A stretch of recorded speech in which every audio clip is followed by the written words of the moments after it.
Assalamualaikum. Dapat elektrik mana saat ini?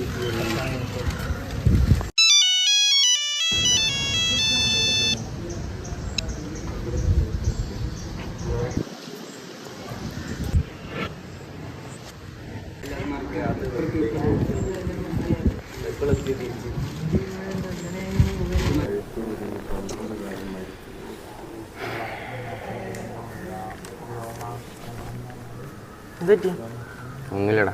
ആരാ വിളിച്ച? ഉമ്മേനി. എന്താ കാര്യം? ഇപ്പം എക്സാമൊക്കെ അല്ലേ, അതിനൊക്കെ ബന്ധപ്പെട്ടും പിന്നെ ഇപ്പോൾ ഷാബാസിൻ്റെ ഒക്കെ മരണത്തിന് ശേഷം ഉമ്മക്ക് ഭയങ്കര പേടിയാണ്. ശരിയാണ്.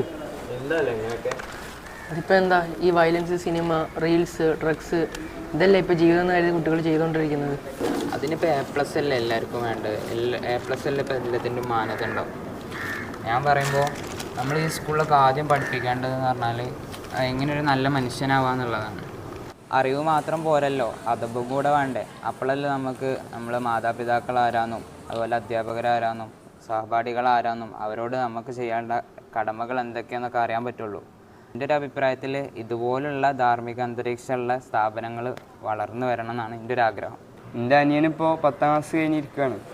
എന്തായാലും അടുത്ത പോലെ അവന് സാധാരണ സ്കൂൾ വിടാൻ വിചാരിക്കണില്ല. ഇങ്ങനത്തെ എന്തെങ്കിലും സ്ഥാപനമൊക്കെ ഉണ്ടെങ്കിൽ അവിടേക്ക് വിടാനാണ് ആഗ്രഹം. ഇൻഷാ അല്ലാഹ്. ഇപ്പോഴത്തെ കാലത്ത് അങ്ങനത്തെ സ്ഥാപനങ്ങളൊക്കെ ഉണ്ടോ? അനുദിനം മാറിക്കൊണ്ടിരിക്കുന്ന ഈ കാലഘട്ടത്തിലും തികഞ്ഞ അച്ചടക്കത്തോടെ ധാർമ്മിക അന്തരീക്ഷമുള്ള ഒരു +2 പഠനമാണ് നിങ്ങൾ ആഗ്രഹിക്കുന്നത് എങ്കിൽ നിങ്ങൾക്കുള്ള ബെസ്റ്റ് ഓപ്ഷനാണ് Edavanna Jamia higher secondary school. Residential സൗകര്യത്തോടു കൂടിയുള്ള സയൻസ്, കൊമേഴ്സ്, ഹ്യൂമാനിറ്റീസ് എന്നീ 3 സ്ട്രീമുകളിലായി മികച്ച വിദ്യാഭ്യാസ സൗകര്യവും ഉന്നത കരിയറും ജാമിയ നിങ്ങൾക്ക് ഉറപ്പു നൽകുന്നു.